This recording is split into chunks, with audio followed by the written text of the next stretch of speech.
Également, de l'autre côté, nous avons la présence de Maître Gabriel Isamba. Il est avocat au barreau du Congo central. Maître, soyez le bienvenu. Merci beaucoup, merci pour cette invitation. C'est pour moi un honneur et un immense plaisir d'être là aujourd'hui. Et j'ai salué aussi mon co-débatteur. Je pense que l'échange sera très intéressant. Voilà. Il y aura la présence des deux autres invités sur ces plateaux. Le professeur Chilombo, lui qui est cadre de l'UDPS également. Maître Pinda, un ancien de l'UNC qui fera aussi son entrée ici. Aujourd'hui, il est dans l'Union Sacrée. Dans quelques minutes, ils vont nous rejoindre. Mais cela ne nous empêche pas de commencer cette émission parce que nous sommes en direct. Voilà. Je suis là. Monsieur Gabriel Isamba, comme j'avais déjà annoncé dans les réseaux sociaux, nous allons parler de ces procès, le procès de Vital Kamerhe qui fait couler beaucoup d'encre et salive. L'argent du contribuable congolais était sorti. Les Congolais ont besoin de savoir où ces procès est arrivé, l'évolution. Est-ce que Vital Kamerhe, il est réellement victime politique ou il avait détourné? Et puis en deuxième lieu, nous allons parler de gouvernement Sama Lukonde face à l'insécurité persistante à l'Est. Mais commençons par le dossier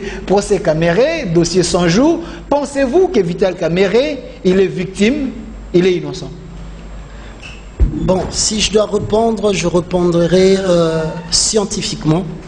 Je répondrai sur base de droit.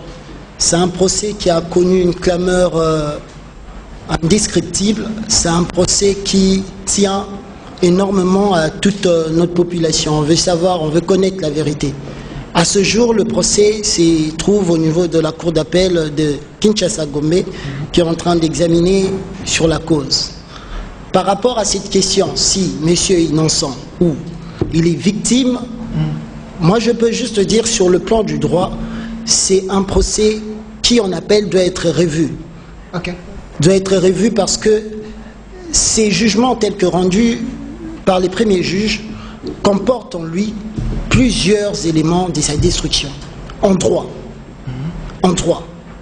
Tant au vu de la phase préjuridictionnelle qu'au vu de la phase juridictionnelle, c'est-à-dire au niveau du parquet ainsi qu'au niveau du tribunal. C'est un procès qui nous a donné l'impression à ce jour, en réalité c'est un procès qui condamne le président de la République, mais qui place en détention son directeur de cabinet. Et c'est contradictoire. Alors là, il faudrait élever les débats et élever le droit. Okay.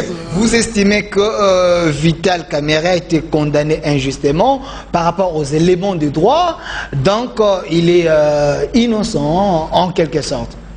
Je dirais que ces procès, M. Vital Kamerhe a subi cette pression. Parce que les procès tels que déroulés n'ont pas permis à toutes les parties de faire quoi? D'exciper leurs vrais moyens de défense. À ce jour, il faudrait faire une nuance entre un innocent et un non coupable. Okay. L'innocent, c'est plus à caractère sociologique. On parle d'innocent, c'est quelqu'un en réalité qu'on peut dire qui n'a rien fait. Mais sur le plan de droit, qu'on soit innocent ou coupable, le problème c'est par rapport aux éléments, aux preuves. Parce que l'innocence et la non-culpabilité ont une même conséquence, c'est l'acquittement. La non-culpabilité, c'est par rapport à l'insuffisance de preuves. Okay. Est-ce qu'à ce jour, par rapport au procès Kamerhe, tous les éléments par rapport à l'infraction de détournement des deniers publics, tous les éléments constitutifs de cette infraction ont été réunis, de sorte à emporter l'établissement de cette infraction? Moi, je dis que là, c'est là la vraie question. Donc, vous avez des doutes par rapport aux éléments en question. Vous estimez qu'il a été condamné injustement en quelque sorte. Maître Pinda, je rappelle que vous êtes de l'Union Sacrée. Souvent, lorsqu'on suit vos interventions, vous êtes très contre Vital Kamerhe. Pensez-vous que dans ces procès Kamerhe, procès 100 jours, Vital Kamerhe, il est victime sur le plan politique, il est innocent? Oui, la question est là. Voilà. Désolé pour le retard. Ok. Je salue la présence Monsieur Focas, considérable du politologue congolais, c'est-à-dire M. Foucasse. Et en avançant, j'apprécie que le débat était, comment dire, le défi a été relevé de l'autre côté. Et aussi, je voudrais faire une mise au point. Je ne suis pas ici en tant qu'avocat, malgré que je sois professionnel de droit en tant que tel. Je suis là en tant que Congolais lambda, c'est-à-dire qui estime qu'il y a des faits pour lesquels il faudra revenir et éventuellement se prononcer là-dessus. Ça, c'est un fait. En tant qu'analyste aussi politique. Je retiens 2-3 choses. Je pense qu'il y a déjà un petit souci. Donc, dès que je suis arrivé, j'ai entendu sortir de l'autre côté Maître Gabriel Issamba. Maître Gabriel Issamba. De lui est sorti que l'on doit revoir le jugement. Je me pose la question de savoir qu'est-ce qui est en train d'être fait maintenant. C'est-à-dire qu'il y a eu un jugement qui a été rendu au premier degré. Nous sommes à une juridiction d'appel. Quand on a fait appel, c'est tout simplement parce que l'une des parties, c'est-à-dire la partie Caméré consort, ont estimé qu'il fallait réformer ces jugements-là. C'est-à-dire qu'il faut révisiter. Donc, c'est-à-dire que nous sommes déjà en train de revoir ces jugements-là. Ça, c'est déjà une confusion. Deuxièmement, j'adore ce genre de déclarations. Quand on dit c'est le chef de l'État qui devait être interpellé, c'est le président de la République, ainsi de suite. Parce que le directeur de cabinet agit au nom du chef de l'État. Exactement. En écoutant, maître. Exactement. Le président de la République n'a des bras et des mains que son directeur de cabinet. Il ne peut pas avoir autre bras que... En fait, c'est le service qui est mis à la disposition du directeur de cabinet, mais ici, plutôt du président de la République, mais ici, il s'y est de démontrer que les actes posés par les directeurs de cabinet, relèvent de l'assentiment du président de la République. De la même manière, vous avez... vous sortez, vous êtes parents, je vous vois avec votre alliance, les matins, vous dites à votre épouse, je veux manger les fumbois. Il s'avère que, en revenant le soir, il y a eu beaucoup de sel. Vous voulez dire parce que moi, le président de la République, j'ai initié le travaux de 100 jours, je deviens responsable du sel qui a été dépassé dans les histoires. Non. Il y a une personne, excusez-moi, il y a une personne qui a la responsabilité de veiller de manière à ce que chaque chose soit à sa place. Je reviens encore sur un fait. J'ai aimé. Il dit tous les éléments du détournement, n'ont jamais été démontrés dans cette affaire pour éventuellement chercher à faire comprendre que réellement il y a eu une responsabilité. Moi, je veux faire cet exercice-là. C'est-à-dire que je vais aller, comme on dit, step by step, avec des petits détails pour arriver à faire comprendre une chose. D'abord, nous partons du principe que le contrat est né, cette affaire est née du contrat de 26 millions de dollars. 26 millions de dollars signés par Bitakwira. Pour 900 maisons préfabriquées. Nous prenons 900 maisons préfabriquées. Pendant qu'on évolue, le cabinet était encore en fonction, le Premier ministre était là, soudain, il y a une intervention qui arrive, c'est-à-dire, il y a un nouveau gouvernement qui arrive. Le nouveau gouvernement qui arrive donne injonction. C'est comme aujourd'hui. Le directeur de cabinet, par voie de communication, a donné l'ordre à ce qu'il a instruit au nom du président de la République qu'aucune somme ne peut sortir de la Banque centrale sans recevoir éventuellement les quitus du directeur de cabinet ou de la présidence de la République. Et par ces faits, M. Vital Kamerhe, comme l'actuel directeur de cabinet, devient ordonnateur principal du gouvernement. On se met d'abord d'accord là. Il entre dans la chaîne des dépenses. Soudain, nous partons de 26 millions, soudain, on prend, par M. Bitakwira par exemple, il prend un avenant. L'avenant, c'est quoi? C'est un acte qui vient à modifier le contrat initial, c'est-à-dire le contrat des 26 millions de dollars. Il est opposé à deux choses, à M. Bitakwira par rapport à cet avenant-là.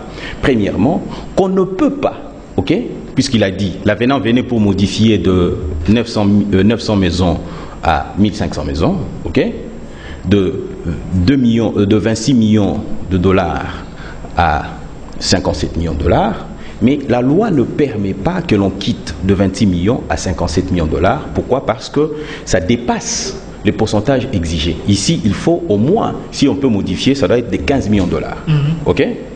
Alors, On lui oppose ça, que ce n'est pas possible. Okay? Deuxièmement, on conseille même ce qui dit ça, c'est la direction de passation des marchés publics. Il donne même un conseil pour dire, écoutez messieurs, si vous voulez bien, vous pouvez avoir 2 contrats, c'est-à-dire un contrat de 26 millions de dollars et un autre contrat de 31 millions de dollars. Ok? Vous suivez? Okay. À ce moment-là, la machine est complètement bloquée. Rien ne se fait plus. Monsieur le directeur de cabinet initie, parmi les travaux de 100 jours, il initie. Il prépare et puis il y a des commissions qui se réunissent. Dans ces commissions, vous avez les DG de... Le ministre du budget, le ministre du plan, le ministre de l'urbanisme, de développement rural, vous avez le ministre de l'autre ici, c'est comment encore son nom, le ministre des finances, et ainsi de suite, tout ça. On a cité un nombre de gens qui étaient même conviés à prendre part, ainsi de suite, tout ça. C'était pour les travaux de 100 jours, entre autres, saute-mouton et tout ce qui va avec. Ok. Dès là, convaincu du fait qu'il aurait mis à profit tout ce monde-là, il va établir le plan de décaissement. L'élément intentionnel, comme on dit chez nous, l'élément de nuire, l'intention frauduleuse, allais-je dire, c'est de le faire sans contrat. C'est-à-dire qu'il n'y a jamais existé, il n'y a jamais d'existence du contrat de 57 millions de dollars. Ok?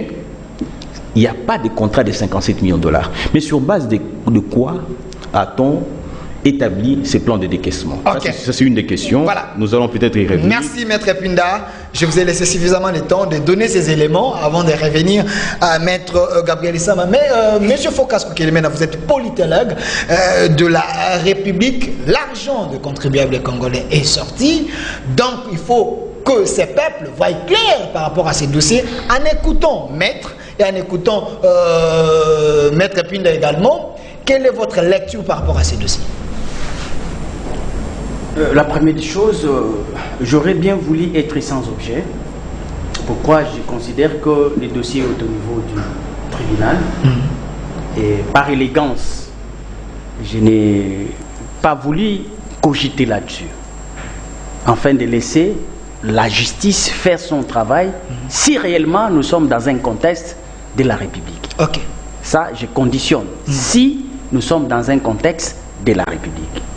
Quand on est dans un contexte de la République, tout est normalisé. La justice doit faire son travail. Mais, vous savez, étant que politologue, nous avons l'obligation de pouvoir expliquer les pourquoi de chaque chose. Ok. Pourquoi un procès d'irrigence de 100 jours? C'est parce qu'il y a eu un programme d'irrigence de 100 jours de la présidence. Dès la présidence de la République. Cette façon de faire dans une République n'existait pas. Et surtout encore dans un système semi-présidentiel. Donc le programme de 100 jours dont on parle ici, selon nos lois, selon la normalité des choses, ça n'existait pas. C'est une violation de nos lois.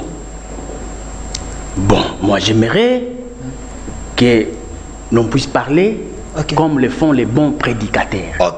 C'est-à-dire, vous donnez une prédication et vous donnez des références bibliques. Maître Pinda va le faire. Vous ne soyez pas en contradiction avec d'autres prédicateurs ou bien ceux qui vous écoutent. Dans une république où est consacré les principes de séparation du pouvoir, avec les systèmes semi-présidentiels que nous avons, et aussi cette démocratie représentative, ordonne à quiconque touche aux politiques publiques d'être redevable devant les souverains par l'entremise de ses représentants. Or, le chef de l'État est irresponsable devant les représentants du peuple. C'est pourquoi, pas pour rien, la politologie a réfléchi. Par le fait que le président de la République, étant irresponsable devant les souverains, donc devant les représentants du peuple, qu'il ne touche aux politiques publiques d'une manière directe. C'est pourquoi on vous organise un pouvoir exécutif de 2 chambres, c'est-à-dire le président de la République, qui est le chef de l'exécutif, accompagné d'un premier ministre qui est le chef du gouvernement.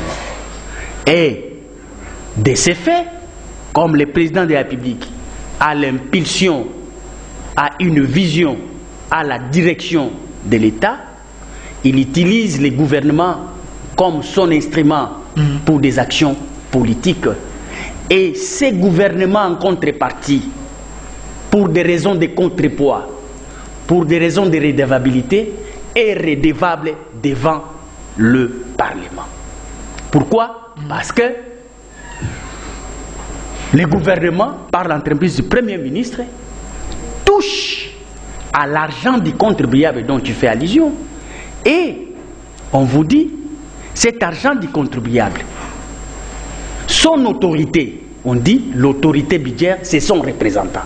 L'autorité budgétaire, c'est son représentant qui veille sur les dépenses, qui contrôle l'action gouvernementale. Mais dès lors que, à un moment donné, vous décidez dans votre République de prendre des politiques publiques, de les amener au niveau de la présidence de la République pour que le directeur du cabinet, qui n'est pas membre du gouvernement, puisse être la personne indiquée, et pourtant ce dernier, il est dans l'administration du président de la République comme institution et de la présidente de la République comme service public. Alors, de ces faits, déjà vous comprendrez avec moi que on a biaisé la démarche. On n'a pas respecté les principes, les normes. Par conséquent, nous ne pouvons que nous retrouver devant une phase où un programme de 100 jours s'est converti à un procès de 100 jours. Donc, selon vous... Et pourtant, on attendait la rapidité dans les projets. Mais dans les projets, on n'a pas vu la célérité dans les programmes. Mais on vient retrouver la célérité et la vitesse dans un procès. Et pourtant, le programme était intitulé un programme de 100 jours. Parce que là, d'aucuns pouvaient dire qu'aux États-Unis, ils en font mention du 100 jours du président. Mais malheureusement, nous ne sommes pas dans le même système. Merci, M. Focas Kokele-Mena. Je rappelle que vous êtes politologue de la République. Professeur Chilumbaï, vous êtes de l'UDPS. La première thématique, c'est le procès 100 jours, on en parle parce que ce procès a répondu, mais l'argent des contribuables congolais était sorti. Vous êtes dans l'état des droits. Le peuple veut voir clair plutôt dans ces dossiers. Pensez-vous que M. Vital Kamerhe, c'est un coupable ou M. Vital Kamerhe, il est victime politique parce qu'il pesait, il vous dérangeait, vous l'UDPS, selon les autres? Oui, mais l'argent du contribuable est sorti. Le peuple veut voir clair, ça vous avez bien précisé, mais par l'entremise de qui? Parce que les procès, vous l'avez dénommé procès 100 jours. 100 jours du chef de l'État. Je veux bien, aucune partie n'y a été exclue. Le ministère public a siégé là-bas comme avocat de la société pour protéger les intérêts particulièrement moraux qui avaient été lésés. La République a été représentée à ce procès-là. C'est exactement dans l'intérêt des peuples que cette République représente, que la République a été représentée. Maintenant, s'il faut à ce jour poser la question de savoir, le peuple veut voir clair, veut-il voir clair en dehors du procès ou il veut voir clair dans le procès qui est en cours? Parce que L'honorable Vital Kamere s'était pourvu en appel. Il est en appel contre la sentence prononcée par le premier juge. Je ne pense pas que ça serait de bonne loi pour nous, et plus particulièrement pour moi, un avocat, de venir me livrer à un exercice où je serai en train de commenter ce que sera la volonté du juge qui est formellement saisi. S'il faut donc attendre que le peuple voie clair de ce procès qui a été, à mon avis, le plus transparent possible, parce qu'il a été diffusé du début à la fin, et que j'ai appris que les prévenus ont exigé que ce procès soit encore rediffusé. C'est pour permettre à ce même peuple de voir clair, donc, la manière dont le procès va se dérouler. Il faut, à ce niveau, que l'on ait une attitude républicaine de considérer que la justice, ce n'est pas une denrée populaire. Elle ne se doit pas de s'être consommée dans la publicité. Les juges sont à ce jour saisis. Je crois qu'ils sont concentrés. Ils sont en train de complicer. Mais comme M. Focas dit, en réalité, ces programmes de 100 jours dans une république qui se respecte, une république qui respecte les textes, on ne peut pas avoir le programme de 100 jours parce que ça viole les lois de la République. En écoutant aussi Maître Issamba qui dit ces procès, il n'y avait pas assez de preuves, c'est un dossier vide. C'est un point de vue, je me suis demandé qui ils sont pour le dire. Les prévenus ont été devant les juges, les différentes preuves ont été présentées aux juges qui ont estimé qu'il y avait des preuves. À ce jour que les parties sont en appel, que l'on vienne ici, moi en particulier, je me détache de toutes ces affirmations que j'ai suivies. Moi, je suis un avocat, je ne vois pas quel moyen se trouverait à ma disposition pour que je vienne ici être en mesure de dire ce que les juges a dit n'est pas vrai, alors que le juge a apprécié les pièces que les parties ont présentées. Pour 100 jours d'abord, c'est un programme constitutionnel. Je ne t'aime même pas, je n'ai pas comparé à ce procès. Maintenant, le qualificatif programme 100 jours... Ça ne respecte même pas les lois de la République. Je veux que l'on m'évoque les lois qui ne permettent pas à un dirigeant ici de concevoir une urgence lorsque la population est dans un tel besoin. Et que l'on dise ça ne respecte pas les lois de la République. Attendez, M. Focas, rapidement, pourquoi vous dites que le projet de programme 100 jours, ça viole les lois? En dehors des lois, il existe des principes. Ok. Pour la République, on ne s'attarde pas tout simplement aux lois. Il y a aussi des principes qui sont hiérarchisés d'une manière à prendre la suprématie sur les lois. Parce que aucune loi peut exister sans qu'il y ait des principes au préalable. Nous parlons du principe de la gouvernance d'une cité moderne dans un format de la République, dans un système semi-présidentiel et dans une démocratie représentative. Okay. Voilà les éléments. Merci. Voilà les instruments. Merci. Je vous ai donné les instruments. Okay. Donne-moi le temps de pouvoir donner la 15 ans. 5 pour secondes. Le procès va répondre, vous allez parler. 5 secondes. De ce fait, si nous pouvons puiser dans l'article 91 de la Constitution actuelle, vous verrez que les politiques publiques du gouvernement sont élaborées en harmonie, en concertation entre le président de la République et son équipe gouvernementale, donc c'est-à-dire l'exécutif. C'est lui qui prendra la parole pour me contredire, qu'il ne fasse pas comme un griot, mais qu'il donne aussi une référence pour dire que nous sommes soutenus par telle référence. Merci. Professeur, rapidement une réaction. Il faut noter que le programme en question, le programme de 100 jours, n'est pas le programme visé par l'article 91 de la Constitution de la République. Ensuite, il faut noter que quand bien même, je dis quand bien même ça serait ça l'esprit, l'exécutif à l'époque, bien que sortant n'avait pas été écarté de l'exécution de ces travaux. Nous l'avons vu parce que l'on dise ici que le directeur de cabinet, c'est bien. Le directeur de cabinet n'est pas allé au trésor sortir l'argent. L'argent est sorti par la signature du ministre de finances. Okay. C'est ça la chaîne de dépenses. Le directeur de cabinet n'est pas allé ouvrir les portes de la Banque centrale au nom du président. Non.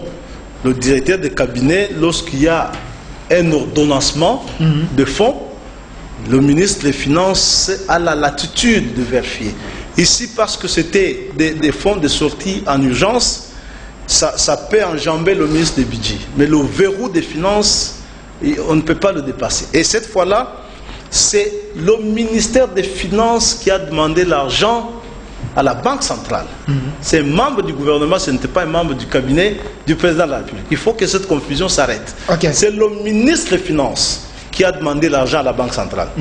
Et le ministre et la banque, tous ont des possibilités de bloquer un financement irrégulier. Le ministre des Finances, ce n'est pas le premier financement. Chaque jour ici, moi j'ai suivi d'autres ministres qui se plaignent que leur ligne budgétaire était restée intacte parce que le ministre des Finances n'avait pas validé leur demande de fonds. Le ministre de l'Intérieur l'a dit dernièrement. Ça signifie que le ministre des Finances a la possibilité, c'est pourquoi on lui amène les preuves, les pièces justificatives de la sortie des fonds. Il l'a vérifié, il s'est rassuré qu'il n'y avait pas de problème en termes de validité de la dépense. Il l'a ordonnancé et la Banque centrale a sorti l'argent. Qu'est de venir dire le président de la République, le président de la République, même lui, si vous ne l'avez pas appris, lorsque le président de la République demande des fonds sur sa ligne budgétaire, sur son crédit, ça résiste parfois au ministère des Finances lorsqu'il y a des difficultés. Ce n'est pas pour dire parce que ça vient du président de la République que le ministre des Finances était obligé de décaisser. Merci, professeur Chilumbaï. Vous allez, Maître Pinda demande la parole, je vais vous donner. Mais Maître, une réaction rapide par rapport à ce que Maître Pinda a dit et ce que le professeur a dit, parce qu'ils sont des lignes en sa fin. J'aimerais d'abord émettre une précision de taille. Si nous sommes ici, bien qu'ayant respectivement nos qualités, mais nous intervenons ici, c'est un échange scientifique et en tant que citoyen congolais. Okay. Rien à voir avec nos titres, rien à voir avec nos qualités. Et si nous sommes en train d'échanger, c'est par rapport à des faits sociaux. Okay. Des faits sociaux auxquels nous émettons nos avis et nous réfléchissons ensemble. C'est en réalité une tribune des scientifiques. Merci. Des gens qui posent des questions. Maître Pinda a posé des bases ici. Oui, il faut... je réagis. Okay. J'aimerais d'emblée faire une petite observation. De l'autre côté, d'entrée de jeu, on a dit que j'émettais des confusions. Non, il n'y a aucune confusion. J'étais en train de faire des précisions. Je crois que c'est parce qu'on est arrivé en retard.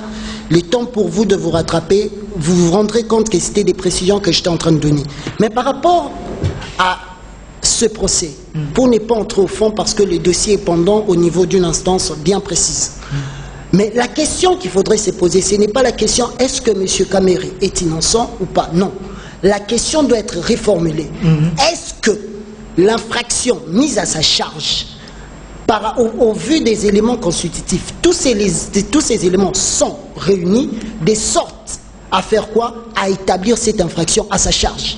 Parce que c'est en ce moment que le juge pourra en ce moment réfléchir en tant que juge et non pas au vu des approximations ou des a priori. Okay. Parce que les a priori commencent où? Je suis en train de dire, nous sommes en train de réfléchir. Lorsque on met ou on poursuit un directeur de cabinet, ce directeur de cabinet régi par une ordonnance loi du 31 mars 2008. La dite ordonnance, parce qu'il ne faut pas faire une démarcation entre les actes que posent les directeurs de cabinet intuités au personnel et les actes que posent les directeurs de cabinet dans le cadre de ces fonctions qui sont régies ou limitées dans l'ordonnance loi. Et la dite ordonnance donne des sanctions à un manquement que pourrait se trouver dans les chefs d'un membre du cabinet du président de la République. Et à ce jour, jusqu'au jour du procès, M.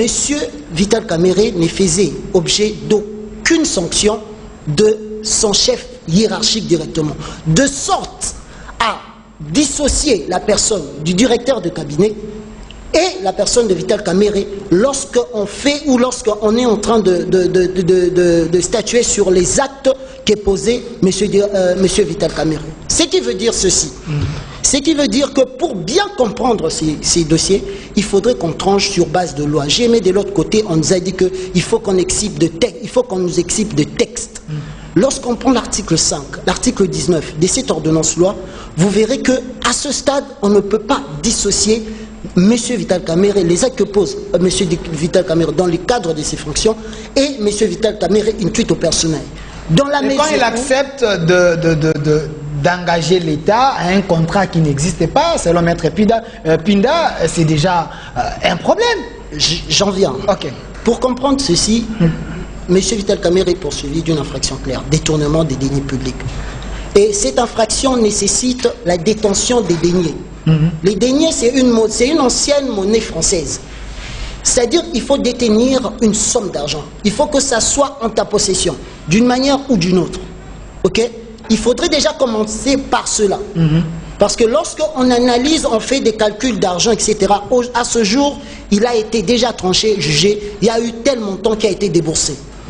Et à ce jour, ce qu'il faudrait faire, est-ce que ces montants, l'infraction des détournements a des éléments constitutifs bien précis. Il y a premièrement la qualité de l'agent, il y en a 5. Okay. C'est sur base de ces 5 éléments qu'on établit sur l'infraction et non sur base des calculs des chiffres. Okay. Les droits pénals spéciaux, c'est un droit clair. C'est-à-dire, et tous ces éléments sont cumulatifs. C'est-à-dire, l'absence d'un élément emporte l'établissement de l'infraction. Il faudrait que tous ces éléments puissent être réunis. Notamment, il y a la qualité de l'agent, l'objet de l'infraction, la victime, l'acte incriminé ainsi que l'intention criminelle. Okay.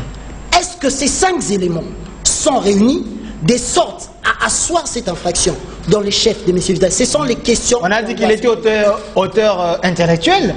Mais c'est ça la question. Or, lorsqu'on parle de l'intention criminelle, c'est là où se situe l'élément intentionnel. L'intention criminelle renvoie à 2 éléments. Notamment, il faudrait que la personne soit, dans les chefs de la personne qu'on retrouve, un dol spécial et la volonté d'appropriation. Premier élément. Deuxièmement, il y a un dol spécial et la volonté d'utilisation. Merci. Inspecter casu. Est-ce que ce sont les questions qu'on doit se poser? Parce que les gens sont profanes. Il faudrait aider la population.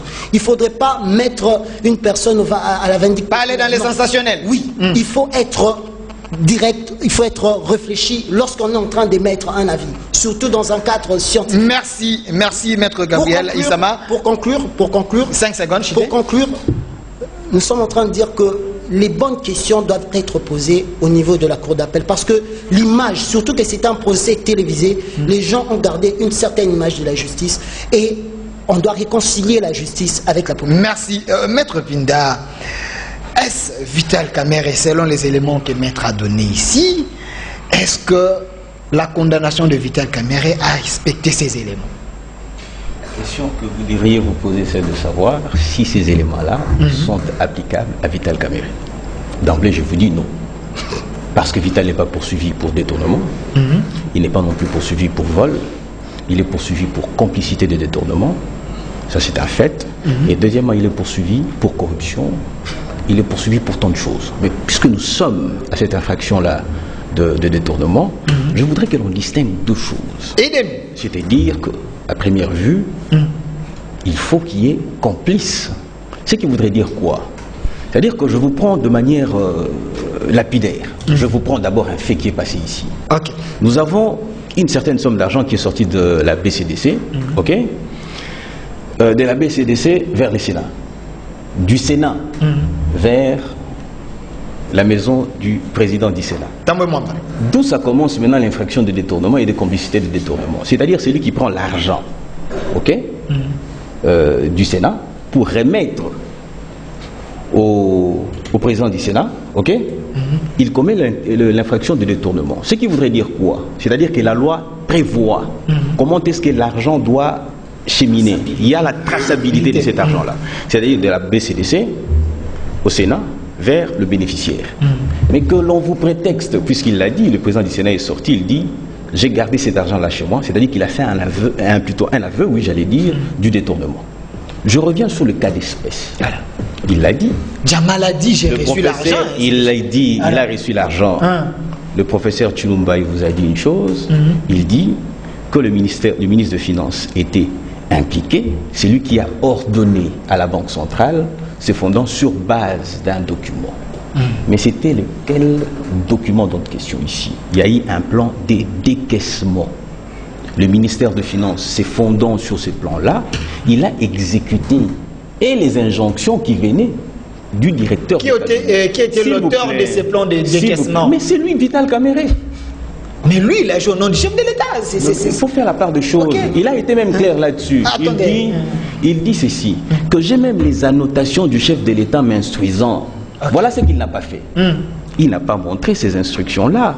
Il a prétendu protéger le chef de l'État et pourtant il a cité 86 fois le nom du chef de l'État. Il m'a impliqué dans ceci, j'ai été dans cela. Et il a fait la même chose avec certains autres ministres qui sont passés par là pour dire...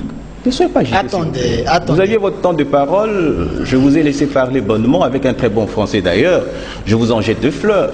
Mais revenons sur la consistance, ok? Alors, je disais ce qui suit. J'ai dit, il en a fait, j'étais sur le plan de décaissement, ok, qui a été établi, et qui même, il y a eu insistance. À un moment donné, mais vous allez voir même le ministre des Finances, vous allez même voir le gouverneur de la Banque centrale qui dit, nous avons reçu les injonctions venant du directeur de cabinet, nous demandant d'aller même puiser dans les réserves. Ok? Là, vous sentez qu'il y a l'intention de nuire, et l'acte matériel, c'est-à-dire le plan de décaissement qui a été pris. Mais Vital Kamerhe dit le chef de l'État lui a demandé en urgence. Non, mais écoutez, donc, ça aussi, quand vous dites ça, quand vous dites ça, j'en profite aussi pour toucher un mot. L'urgence, on peut vous avoir demandé en urgence, mais vous vous posez la question de savoir si cette urgence-là répond aux lois de la République. Ce qui n'a pas été le cas. Et aussi qu'on se le dise, ok? Il faut qu'on se le dise aussi. Ok? Il l'a dit. À un moment donné, il a dit, au cours de ce procès, Vital Kamerhe a dit, comme c'était tellement urgent, on devait le faire. Mais il a été contredit. Parce que l'urgence... Prenons l'hypothèse où c'était réellement une urgence. Est-ce que nous en sommes aujourd'hui, puisque les maisons préfabriquées ne sont toujours pas là? Non, le gouvernement a fait une déclaration que les maisons Le gouvernement a fait une déclaration. Raison pour laquelle je vous dis qu'il y a l'intérêt, la nécessité, l'obligatoriété d'avoir un contrat.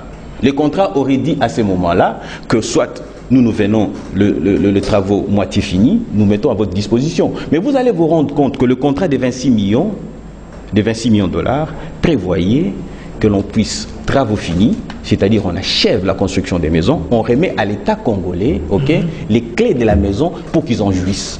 Aujourd'hui, par exemple, vous voulez construire une maison, vous allez voir un entrepreneur, ok? Cet entrepreneur vous fait son devis, n'est-ce pas? Il vous dit, je veux ça, ça, ça, ça, et puis vous chiffrez, vous lui remettez de l'argent, ok? Que fait cet entrepreneur-là? Il vous construit la maison, dès qu'il a fini, il vient il vous dépose les clés.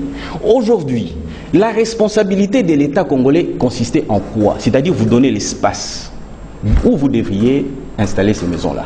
Point barre. Vous vous installez les maisons, vous faites l'étude des terrains, de la même manière que j'achète une parcelle, c'est ma parcelle. C'est les terrains de l'État congolais. Ok? Mais vous venez construire. C'est de la même manière qu'il devait en principe, la société Somibo, Samibo, devait construire et venir remettre les clés. Je vais donner encore un élément de détail par rapport à la traçabilité. Okay. Voilà ce qui a été dit. L'argent est sorti de la Banque centrale. Ok? De la Banque centrale à la Rabobank. Arrivé à la Rabobank, ça devait faire Citibank. Ok? Entre plutôt la Rabobank et Citibank, l'argent a disparu. C'est-à-dire, un fils à Jamal est venu à la caisse de la Rabobank. Il a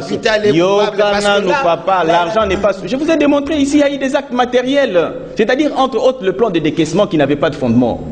Okay. Le plan de décaissement, c'est un acte matériel qui a été posé par Vital Kamerhe pour l'argent sorte. Merci. De manière la plus palpable possible, lapidaire possible. Merci. Une réaction rapide avant que M. Focas... Attendez, une réaction. J'ai fini comme ça, il peut rebondir là-dessus, il n'y a pas de souci. Je dirais de la manière la plus laconique possible. Ok?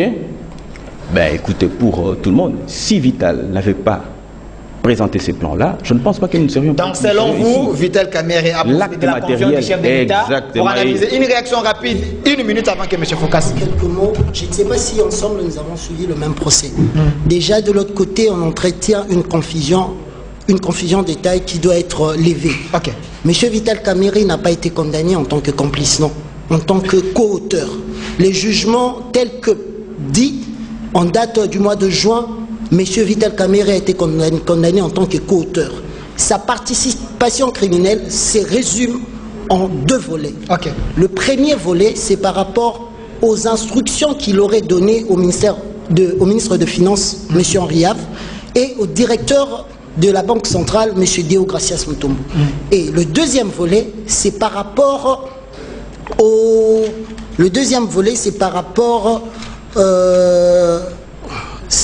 voilà, au témoignage. Et le deuxième volet, c'est par rapport aux instructions qu'il aurait données. C'est-à-dire deux volets. Le premier volet, c'est les instructions. Le deuxième volet, c'est par rapport au témoignage que M.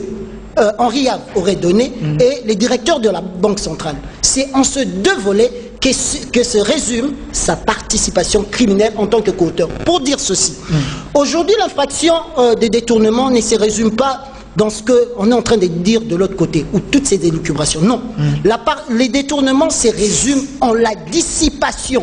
C'est-à-dire quoi? C'est-à-dire que les fonds tels que sortis doivent être dissipés, qu'on ne retrouve plus, qu'ils soient détournés d'une finalité bien précise. Ok? Est-ce qu'à ce jour, cette dissipation est-elle prouvée? Non. Il y a une personne qui dit clairement que voilà, telles sommes ont été déboursées. On lui a posé la question. Reconnaissez-vous avoir reçu la somme de 57 millions? Il dit oui, j'ai reçu toutes les sommes. Merci. Pour finir, en un mot, vous m'aviez donné 5 secondes. 5 secondes. J'étais 5 secondes. Vous m'aviez donné 5 secondes. J'ai cité de l'autre côté, moi, jusqu'à présent, je suis dans la loi. L'infraction des détournements ne s'invente pas. Il y a l'article 145 bis 145 terre qui pose le principe et donne les éléments constitutifs. Et en plus de cela, il y a l'ordonnance du 31 mars 2008 qui régit le cabinet du président de la République. Et bien plus. Il ne faut pas qu'on entretienne cette confusion. Pour chuter, les questions de droit doivent tourner autour de tous ces éléments. Quand on vous considère comme co-auteur, c'est-à-dire l'auteur, M. Sami Djamal, et vous, tous les éléments constitutifs tels que réunis chez M. Sami Djamal doivent aussi se retrouver dans les chefs de M. le directeur des cabinets. S'il vous plaît, je vais vous donner la parole. Monsieur Focas, une réaction rapide, parce que vous voulez que le pays se retrouve. Les politiciens s'entretuent, l'argent de la République, il n'y a plus de traces. Alors qu'est-ce qu'il faut faire? Non, j'ai aimé la démonstration du prof en face et qui voulait nous faire voir qu'il y avait un représentant de la République, il y avait la partie civile, et il y avait tous ceux qui devaient représenter le peuple pour que, au travers de cela, que le peuple se rende compte où est parti l'argent. Mais il a oublié de citer quand même les représentants du peuple, donc l'Assemblée nationale, qui est aussi l'institution par excellence qui représente valablement le peuple, qui devait en amont, si cette politique publique était orientée au niveau du gouvernement, pour que ces derniers puissent enfin faire les contrôles parlementaires. Mais ici, la politique publique est orientée vers celui qui est irresponsable devant le Parlement. Mais quand vous regardez même dans la démonstration, les professeurs et les politologues, au même moment, c'est que je sais, avocats de surcroît. Et ils ne croient pas jusque-là, parce qu'ils continuent à appeler Vital Kamerhe honorable. Parce qu'un détenu ne peut pas mériter cette terminologie d'honorabilité, parce que ce n'est pas un sobriquet. Donc il faut changer. Mais il faudrait nécessairement qu'il constate que si réellement, dans son fond, il est sûr que Vital Kamerhe est condamné par le fait du détournement, il ne peut pas continuer à l'appeler honorable. Une chose et son contraire. Ok. Ça, je voulais juste démontrer cet élément, peut-être, qui serait aussi un élément de taille, qui révèle les secrets du roi. Mais il faut constater, je vous ai dit que il faut expliquer les pourquoi de chaque chose. Pourquoi sommes-nous là? Parce que on n'a pas respecté les contrats sociaux. Mon ami le juriste a dégagé une énergie, oui, Pinda, il a dégagé une énergie très très positive. Il parle de l'urgence, comme le professeur l'a soutenu. Mais quand il y a une urgence pour résoudre les problèmes des citoyens, où est le problème si on devait le faire à cette époque-là par Vital Kamerhe et puis l'autre temps, les projets supposés être 100 jours. Mais effectivement, Dans la République, malheureusement, même s'il y a urgence, il faut prendre cette urgence, jauger cette urgence en fonction des lois, des procédés existants. Ils ont parlé d'urgence, mais il y a des sauts de moutons qui, jusqu'à nos jours, plus de 100 jours, qui sont encore à la traîne. On a parlé de l'urgence, mais moi l'urgence, je l'ai vu autour du procès qu'autour du projet. Franchement, déjà la malédiction, même ces programmes de 100 jours, un programme du président de la République, qui est le chef de l'exécutif, a été présenté dans la rue. Or, les politiques publiques... Il y avait les autorités. Hein.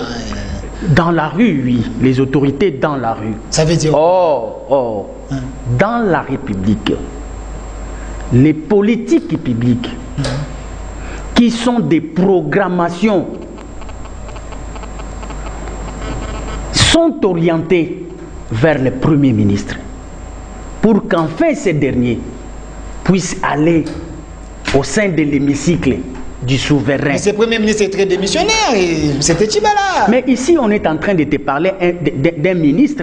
Comment un ministre peut continuer à exister, à exécuter les ordonnancements, ou bien continuer à agir, mais le Premier ministre qui est son chef n'est pas cité en aucune manière, en aucun instant, dans un procès où on parle de politique publique dans une république. C'est des violations selon vous. Non, comment vous pouvez expliquer un ministre qui est sous la responsabilité d'un Premier ministre peut agir, mais le Premier ministre ne veut pas agir. Donc on ne cite même pas son nom. Merci.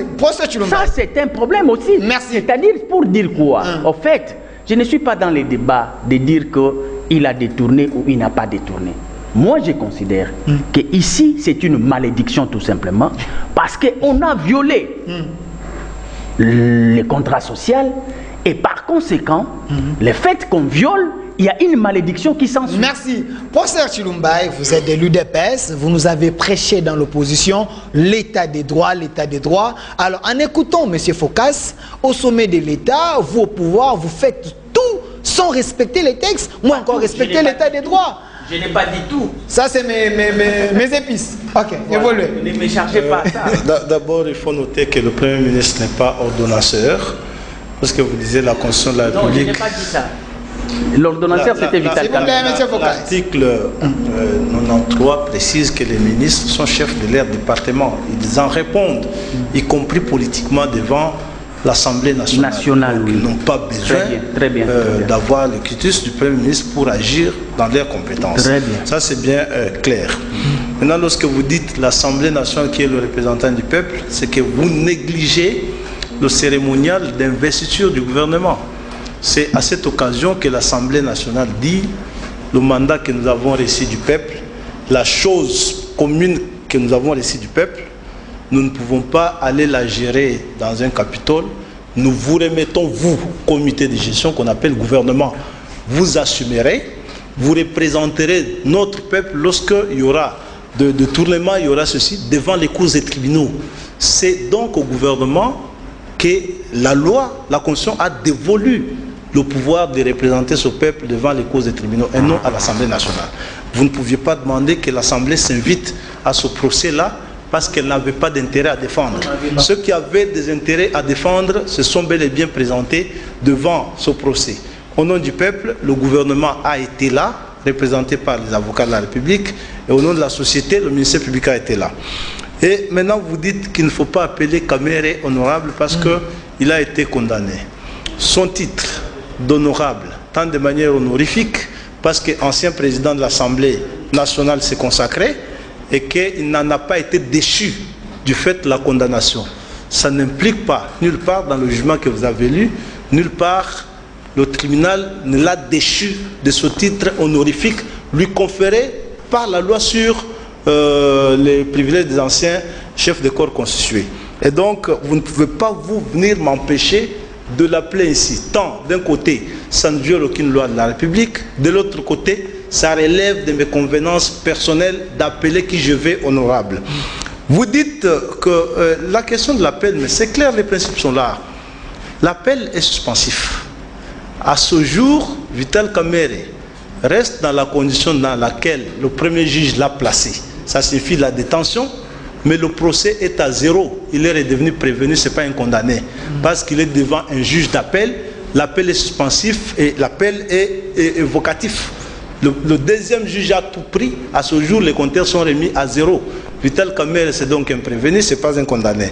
Il paie ses honneurs à lui là, on peut continuer de lui reconnaître s'il en a, comme moi, comme ceci. L'ancien, en fait, comme ancien président de l'Assemblée, je te l'ai dit, tu poses la question de l'urgence, mais bien évidemment, est-ce que le président, pour initier les mesures d'urgence pour ce peuple, devrait aller à l'Assemblée nationale? Non, mais le président est venu au pouvoir lorsque l'Assemblée nationale s'était déjà dessaisie des moyens nécessaires pour le fonctionnement de l'année. C'est ça qu'on appelle budget. L'Assemblée nationale avait déjà mis l'argent à la disposition de l'exécutif pour dire vous allez travailler avec, et le président a trouvé des urgences tant sécuritaires, alimentaires qu'autres. Il devrait s'en prendre à ces urgences-là. Il n'y a pas de procédure. Je suis en train de t'expliquer. Est-ce qu'il y a un moyen de soutenir cela par un article? Oui, c'est mieux. Il n'y a pas de procédure qui exige qu'après l'adoption du budget par l'Assemblée nationale, que chaque fois qu'il y a une urgence au sein de l'État, que le gouvernement rentre. Si une guerre éclate, le gouvernement rentre. Si ceci arrive, s'il y a des catastrophes, que le gouvernement rentre. Maintenant, pour répondre à mon confrère... Il vous reste 30 secondes. C'est que le nom. Vous devriez être aussi équilibré dans la répartition de la parole. Maître Gabriel. D'abord, il ne s'agit pas d'une ordonnance loi, parce que les conséquences allaient certainement être graves. Si le cabinet du président de la République était organisé par une ordonnance loi, les conséquences allaient être graves. Je sais que le cabinet est organisé par une ordonnance, un acte réglementaire. Donc ce n'est pas une ordonnance loi. C'est pour vous dire qu'à cette étape-là, vous dites que le président n'a pas sanctionné. Les sanctions à prendre par le président contre son directeur de cabinet ne pouvaient être que d'ordre disciplinaire. Et que, parce que lui n'a pas trouvé de manquement disciplinaire à son niveau, encore que cela relève de son pouvoir discrétionnaire d'apprécier les manquements disciplinaires selon le fonctionnement de son cabinet, le président n'a pas infligé de sanctions disciplinaires. Et cela n'implique pas que son attitude ait été de nature à soustraire une personne qui agit en violation du dispositif légal en vigueur et que lorsqu'il parle d'infraction, il devrait rappeler que l'infraction est individuelle. Les conditions pour que le chef hiérarchique endosse le comportement infractionnel de son subalterne sont limitativement indiquées. Et d'ailleurs, dans notre législation fiscale, elles sont rares. Maintenant, la question de l'infraction de détournement. Je dois noter que le procès 100 jours n'était pas un procès contre le programme de 100 jours. Parce que si c'était un procès contre le programme de 100 jours, il ne le serait pas devant le tribunal de grande instance, il allait l'être soit devant le Conseil d'État, soit devant la Cour constitutionnelle. Ici, il s'agit d'un procès contre les comportements déviateurs des individus qui se sont livrés à des actes prédateurs, à des actes d'offense à la moralité publique. Merci. Et cela ne pouvait suivre que les auteurs de leurs actes. Merci. Et que l'honorable Vital Kamerhe, parce que moi je l'ai appelé comme tu ne veux pas là, il avait clamé haut et fort chaque jour depuis le début du procès qu'il allait démontrer les liens entre son comportement et les indications du président de la République. Ça n'a pas été fait. On me fait signe qu'il nous reste 3 minutes, s'il vous plaît. Je commence par Maître Pinda, je vous donne 45 secondes comme mot de la fin. Chacun de vous aura aussi 45 secondes. Ce mot de la fin, c'est aussi concernant les problèmes de l'insécurité à l'Est. Qu'est-ce qu'il faut faire si vous pouvez payer les arriérés? Vous avez suffisamment. Ok. Je reviens sur un fait. Je vois qu'il y a encore, j'insisterai de le dire, qu'il y a des confusions qui sautent ça et là. quand on dit co-auteur, on veut dire, ça c'est même la définition, j'ai recouru vite sur Google pour dire ceci, on dit c'est lui qui participe à un crime commis par un ou plusieurs personnes. Ok? Raison pour laquelle j'ai dit, Vital Kamerhe est poursuivi pour participation criminelle. Ok. Ok. Alors, chacun a sa responsabilité. Il y a un certain nombre d'actes. On dit de Jamal avoir détourné. Nous avons dit, le détournement ne peut pas seulement porter sur le denier public. Il peut porter aussi sur le bien de l'État. C'est-à-dire les biens qu'on met à votre disposition. Prenons une illustration. Vous prenez un véhicule de l'État, on vous dit vous devez aller à 10 h, vous devez vous retrouver à Kassangoulou. Ok? Mais à 10 h, quand on appelle à Kassangoulou, vous n'êtes pas là, vous êtes à Massimalemba par exemple. Ok? Mais il y a un détournement du bien de l'État vers une destination. Et raison pour laquelle dans un État des hommes normaux, on refuse de retrouver un véhicule de l'État à des heures Des heures tardives? Des heures tardives. Non, des heures de non-service et à des endroits indiqués. Et raison pour laquelle certaines même couvrent même leurs plaques d'immatriculation avec un site. Ok. Écoutez, peut-être que nous n'avons même plus de temps, mais il a été établi clairement là-dessus. Je reviens sur cette question de l'insécurité à l'est de la République. 10 secondes terminées, c'est votre mot de la fin. 10 secondes pour en finir, parce que le temps nous fait déjà défaut. Écoutez, on se pose la question de savoir où est-ce que nous en sommes arrivés aujourd'hui avec tout ce qui se passe là-bas. J'ai vu certains criailler même sur le comportement les déclarations faites par le conseiller spécial du chef de l'État. François J'ai vu même quand on revient sur ce qui est arrivé avec l'ambassadeur, ainsi de suite, tout ça, ok. Quand on essaie de mettre tout ensemble, la question de l'insécurité à l'est de la République requiert à ce que nous puissions nous en appesantir pour éventuellement identifier d'abord les auteurs de tout ce qui arrive là et éventuellement... Vous serez à mesure de mettre fin à cette insécurité parce que c'était l'effet du chef de l'État. Les chefs de l'État l'a dit. Nous pensons, nous estimons qu'il faut des préalables parce qu'à un moment donné, vous allez vous rendre compte que les militaires qui vont au front, par exemple, et puis à un moment donné, si leur prime doit suivre, il y a un général qui détourne. Merci. Non, ne coupez pas comme ça. Quand il détourne, c'est qu'il démontre à suffisance qu'au sein des forces armées, parmi certains des officiers, nous avons des personnes qui ne méritent pas à ce que l'on puisse faire confiance. Vous avez vu encore dans les Katanga, vous avez vu un major, je crois, distribuant à un moment donné des armes ici et il a été pourchassé, ainsi de suite, disparu. Merci. La question que nous pouvons encore nous poser, comment Katakatanga, le Gédéon avec les Bakatakatanga se retrouvant en résidence surveillée et il disparaît comme ça sous les nez. Merci. C'était votre mot de la fin. Maître, également votre mot de la fin. L'insécurité à l'Est, qu'est-ce que vous pensez? Je commencerai par de réagir vite fait par rapport déjà à l'intervention de mon co-débatteur, du professeur. J'ai cru entendre de l'autre côté, comme il disait que j'aurais parlé d'une ordonnance loi. Non, j'ai parlé de l'ordonnance numéro 08. Voilà. Si nous l'avions dit, si nous l'avions dit, c'est parce que c'est une ordonnance loi, c'est une ordonnance qui existe. Nous n'avons pas parlé d'une ordonnance loi, mais en revanche d'une ordonnance. Qu'à cela ne tienne, si c'est cela, nous rétractons. Et par rapport au manquement disciplinaire, non. Parce que les manquements disciplinaires auraient justifié la prise incuite au personnel des actes qu'aurait posé le directeur du cabinet du chef de l'État. Et par rapport à la réaction de l'autre côté, je note notamment le revirement. De l'autre côté, on a compris qu'ici, il ne s'agit pas d'une complicité, mais en revanche, d'une cohérité.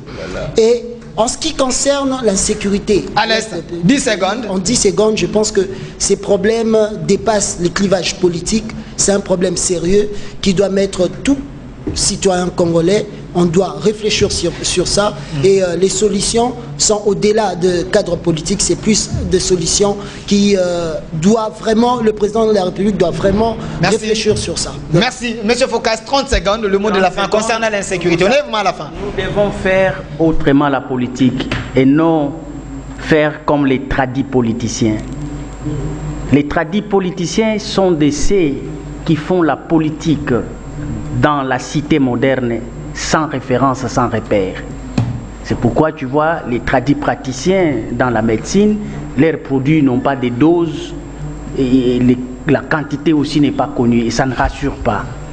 Moi je crois que quand on a parlé des 100 jours, nous devions normalement nous asseoir sur un article qui donnerait des soubassements de son existence. Mais tu as vu, personne n'a donné. Le professeur va nous aider. Voilà, le professeur va m'aider.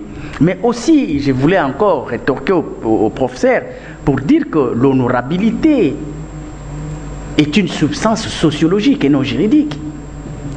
Dès lors que dans la société, un détenteur de cette honorabilité qui lui est conférée par les souverains, le père, il n'y a pas de procédure juridique pour en avoir ni pour en perdre. C'est question des comportements que l'on affiche qui vous rend honorable ou déshonorable. Alors, si réellement, je l'ai dit, et effectivement, il m'a poussé quelque part pour dire que peut-être la saisine à l'appel pouvait annuler la condamnation. Entre-temps, pendant cette période, on peut continuer à l'appeler honorable. Et là, j'associe mon idée à lui. Mais dire que... mais oui, merci, si monsieur Focas. Il est vraiment condamné et que nous considérons que vraiment il est condamné, en tout cas, l'honorabilité n'est pas à lui conférer. C'est pourquoi j'aimerais clore. On me fait signe par le réalisateur Lelo, s'il vous plaît. 30 secondes, professeur Chilumbaye. On clôt l'émission. On m'invite dans un débat pour lequel nous ne sommes pas venus ici. Je dis la substance sociologique, elle cesse de l'être lorsque une réalité a été consacrée par une source de droit, une source objective de droit, en l'espèce le règlement intérieur de l'Assemblée nationale, mais aussi la loi sur les anciens chefs de corps constitués, le dit clairement. Maintenant, lorsque tu dis en attendant, moi j'aurais voulu que vous me disiez que le jugement l'a déchu de ses droits, des droits inhérents à sa personne, autres que les droits qui ont été énumérés ici, entre autres celui d'éligibilité. Mais ici, le plus important à retenir en termes de la question de la sécurité, il faut que notre peuple comprenne que la question de sécurité n'est pas une question brute dans l'Est. Et les efforts dont personne ne parle, fournis par le président de la République, ont déjà abouti au fait que plusieurs centaines de groupes armés, les gens ne savent pas combien ces groupes armés sont dans l'Est, c'est plus de 4000. Chaque famille par moment s'était constituée en groupe armé pour raison d'autodéfense. À ce jour, les groupes importants, plusieurs centaines, se sont rendus du fait de la pression que le président de la République, par l'entremise de notre armée, a exercée sur eux. Il faut que notre peuple le sache, qu'il sache qu'il y a un travail qui s'est fait aujourd'hui. Merci, ça n'est fini pour aujourd'hui. Je salue la présence de le professeur Chilumbaye qui nous a honoré d'être avec nous ici. Il est de l'UDPS. Merci professeur d'avoir participé à cette émission. Également de l'autre côté, Maître Gabriel Isamba, avocat au barreau du Congo central. Merci d'avoir répondu à notre invitation. Et de l'autre côté, Maître Pinda, qui est également de l'Union sacrée UDPS. Merci d'avoir répondu à notre invitation. Également la présence de le politologue de la République, M. Focas Koukelemena, analyste politique. Voilà. Merci, monsieur Focas. Derrière la caméra, Kankou Kabasele et Belalov, on s'habille à la réalisation Chims La Merveille, patronné par Énergie Lelo. Restez fidèles à nos programmes. Je salue mon monteur qui est là, il s'appelle Aristote. Suivez cette émission chaque jour à partir de 15h et la rediffusion à 23h35. Au revoir.